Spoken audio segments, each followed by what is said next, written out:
Great moments are born from great opportunities. I want you to imagine this. Standing on top of a mogul run at night in the pouring rain, just days after your dog has died. And coming off a poor Olympics just 4 years earlier, it would truly take a true champion to rise and create a great moment from such circumstances as this. But that is exactly what Hannah Kearney did in Vancouver in 2010. She took all of that training of her youth, words of wisdom and guidance from her coach, Nick Preston, and brought home the gold for the USA. And in the sport of domination that dominated by ski academies and specific training, Hannah was a 3-sport student athlete at a public school in rural New England. Her hometown born style happened at Jay Peak. She was inspired by the small ski area, Dartmouth Skiway, crafted at Waterville Valley, New Hampshire. And all of this was highlighted by her self-determination and her need for perfection. Hannah burst onto the scene as a teenager and then dominated for well over a decade. She was inspired by the accomplishments of the mogul greats here tonight and stood on top as none have done before. And she did it all with the energy and the accomplishment and the domination in her reactions and her career. She's sort of matter-of-fact about it, as if, yeah, anyone could have done it. Her humbleness shines as bright as the Olympic medals that don her neck. I witnessed this firsthand in Vancouver. We were set up with an interview just days after Hannah had won the gold. And she strolled into the lobby of the hotel, the star of the U.S. freestyle team. She stood in front of our cameras and she talked not about winning the gold. She talked about her teammates, her coaches, and the competitors with admiration, and she downplayed her magical moment. And then when the interview was done, she almost skipped away down the stairs of the lobby without an agent, no handlers, no PR people from the team, gold medals swinging from her neck onto the streets of Vancouver, with her signature pigtails trailing behind, and into the history books as if it was an everyday event. This is the sign of a true champion, and this video says it all. The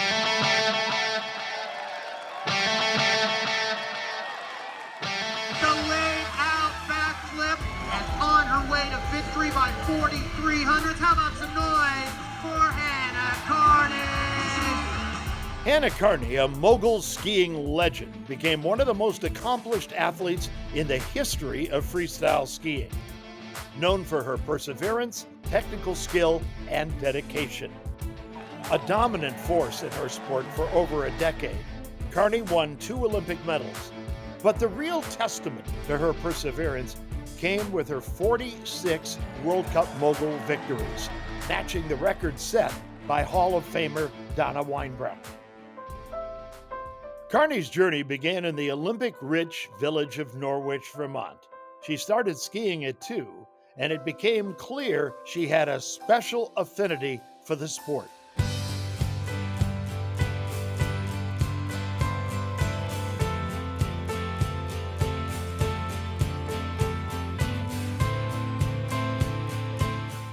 In high school, she was a standout soccer and track and field athlete. She managed her studies and high school sports while traveling the globe on the World Cup Moguls Tour. Her mogul's journey was jump-started at age 15 when she foreran the 2002 Olympic Moguls event in Utah. 4 years later, she was named to Team USA and competed in Torino. Her decade-long dominance began at the age of 17, winning her first World Cup in Japan. She would go on to take 6 season titles in her career. By the time of the 2010 Olympics in Vancouver, she was among the best in the world. On opening night, she won gold over the heavily favored Canadians. Your final competitor in women's moguls final, the 23-year-old from Norwich, Vermont. Ripping this middle section, so powerful and so tight. Oh, and that's the heli she needed. She has the whole package. That's the fastest time. 827 feet of near perfection. While Kearney was a talented athlete, what most credit for her success was an unwavering work ethic. Her commitment to physical conditioning paid off. On the day she won Olympic gold in 2010, she carried a note in her pocket from her trainer, listing the metrics of everything she had done to prepare for that day. Since retiring from competition in 2015, Kearney settled down in Park City, Utah to raise a family. As an athlete gift officer for U.S. Ski and Snowboard, she's become the U.S. freestyle ski team's biggest cheerleader. For her career as one of the greatest mogul skiers of all time, we proudly induct Vermont native and Olympic champion Hannah Kearney into the U.S. Ski and Snowboard Hall of Fame.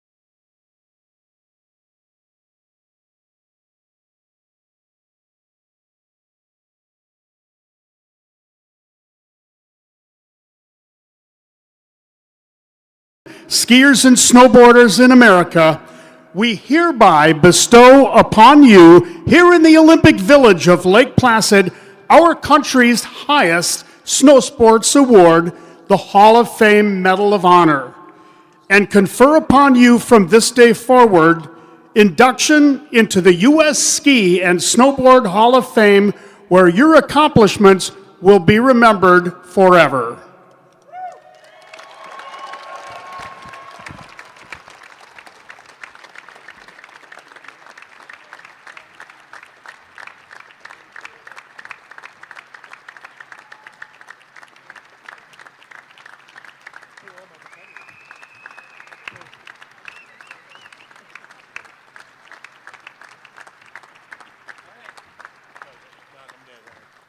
Here we go, last speech of the night.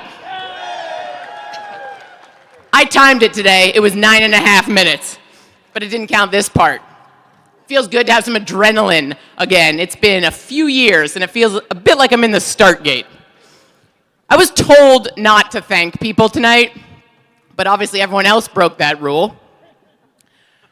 And the parents that introduced me to this sport by putting my toddler body into a horse halter and pushing me down the slopes most certainly deserve a thank you. There aren't a lot of moms, it's here for parents. There aren't a lot of moms that would sign up for freestyle skiing with their daughter every Wednesday after school at the Dartmouth Skiway and then break their skis because they tried a cartwheel but pointed their toes. And there aren't that many dads that would build a jump in the backyard, mark the edges with hockey sticks, and then set up a floodlight so their kids could get some serious airtime during cold, dark, long New England winters. I got hooked truly on the sport of freestyle when I entered my first sanctioned competition at Waterville Valley. This is where I did the worst in moguls, actually, decently in ballet, But it was a second place in upright aerials that had me coming back and made me enter my next competition. It was also, through my time at Waterville, is when I became connected to the Preston family for the rest of my life. Susie was my very first coach at Waterville. Larry, yes, I know you were there too, but you're not a Preston. Wes made a critical impact on my acrobatic trajectory that you'll hear about later. And Tim actually traveled all the way from Australia to be here tonight. Nick Preston, very early on, taught me that a single run at Waterville Valley can take approximately an hour if you're passionate about technique and you're willing to make your training group do drill after drill after drill while you're enthusiastically drawing technical diagrams in the snow with your ski pole. I can now admit that I didn't always understand those drawings, but it definitely made me a better technical skier. Later, Nick taught me that it was okay to say out loud, "My goal is to win a gold medal." He did this by saying out loud, "She's gonna win a gold medal," to the waiter at the restaurant, which obviously made me cringe, because are you even really an athlete if you're not just a little bit superstitious? However, on the night that I won Olympic gold, I had a piece of paper in my pocket that said, "I am here to win gold, I am ready." So when I won, I celebrated, because that is what you do when you achieve the largest goal you've ever set. And you also happen to be at the coolest sporting event in the entire world. But after a few days of celebration, I finally watched the judges' footage, the footage that the judges would have seen, and my backflip was crooked, and I cringed again. But now I had a new goal, and that goal was to fix the backflip. So over the next 4 years, I did 4,076 jumps into the pool of water just down the road beneath those giant Nordic ski jumps. How does she know that she did 4,076 jumps? Because I tracked every single one of them. And this is weird. I think I learned this word tonight. The plastic tack is still on the back of where I pinned these tally sheets to my wall in the Olympic Training Center and came home from every day of training marking every jump that I had taken. My backflip got better, thank God. My backflip got better, but I can still count, honest to God, the number of times on, I guess, 2 hands probably, that I actually kept my eyes open when I was upside down. During those really long training days it took to get to that many jumps, I stayed sane, or as sane as a person tracking their jumps like someone in prison would count the days in their prison cell, could be, because some very nice lady named Chris Lucy allowed my dog Lola, who passed away while I was at the Olympics, to live in her house so that I could come visit and have a sense of normalcy and be around the pets that I loved, even when I was staying at the Olympic Training Center where no dogs allowed. She had never met me and never met my dog when she agreed to those terms. And we are now still friends, and she's sitting right there.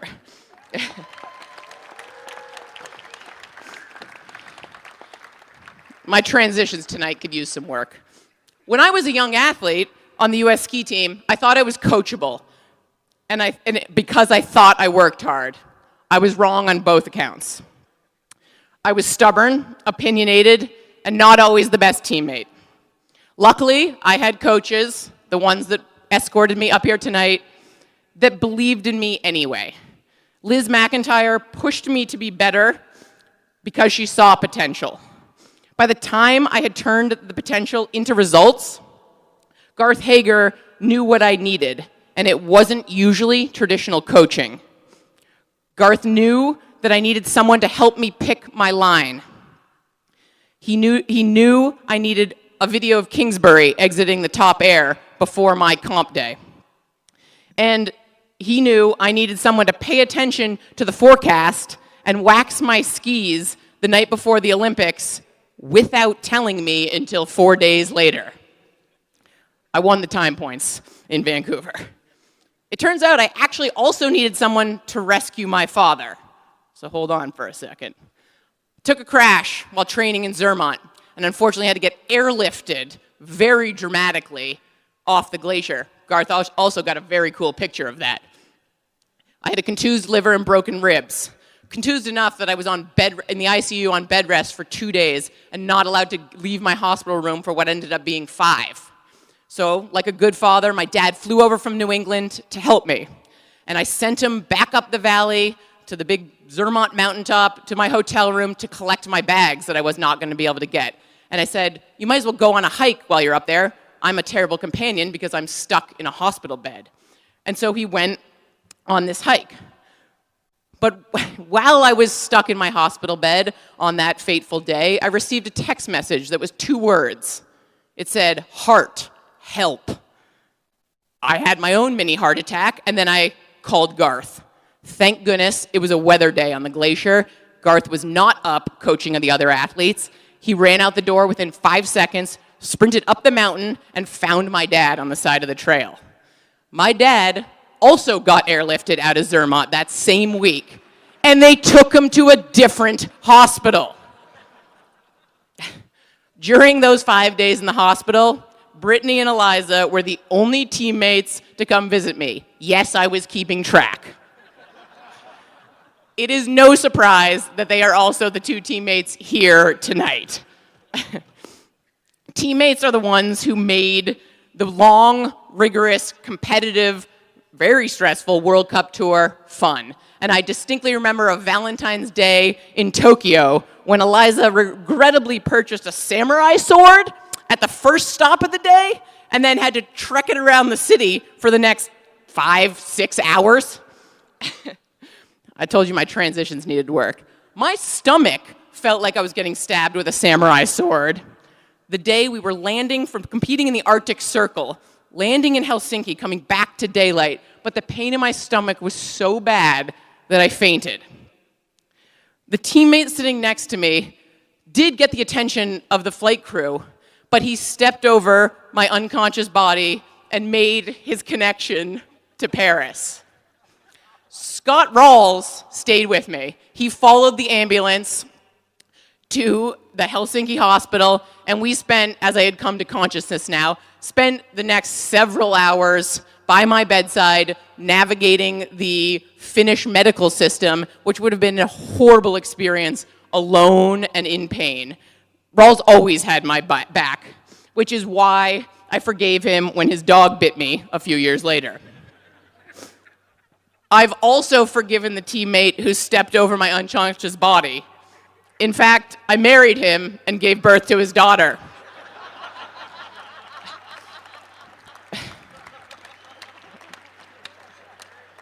That's kind of like the other shout-outs the husbands got, right? Clearly, freestyle skiing has shaped my entire life. My personality, my friendships, and my family. Yesterday, it was pretty cool. Okay, I didn't ski today. I live in Utah now. I'm not that hardy anymore, but I did ski yesterday, and it was awesome. 3 generations of my family on snow all together at the same time, ranging in age 20 months to 86 years. Skiing started for me as a family sport, and that is how it will end. But the competitive chapter in the middle was jam-packed with a lifetime of sweat, blood, tears, pressure, fear, victory, way more losses, rivalries, goal setting, laughter, and memories. Tonight, I am filled with immense gratitude for all the people in the room who made my career possible. I am also very, very aware that we've had a lot of Hannah celebrations in the last 10 years. There was that first retirement party that was right here in Lake Placid. Then there was a college graduation party, a Vermont Ski Hall of Fame induction, a wedding party, and a baby shower. So for many of the guests in this room, that's a lot of miles traveled and a lot of money spent on my behalf. I noticed, and I owe you big time. I also sincerely believe this is the last, this induction marks the end of said celebrations. So let's make it a night to remember. Cheers.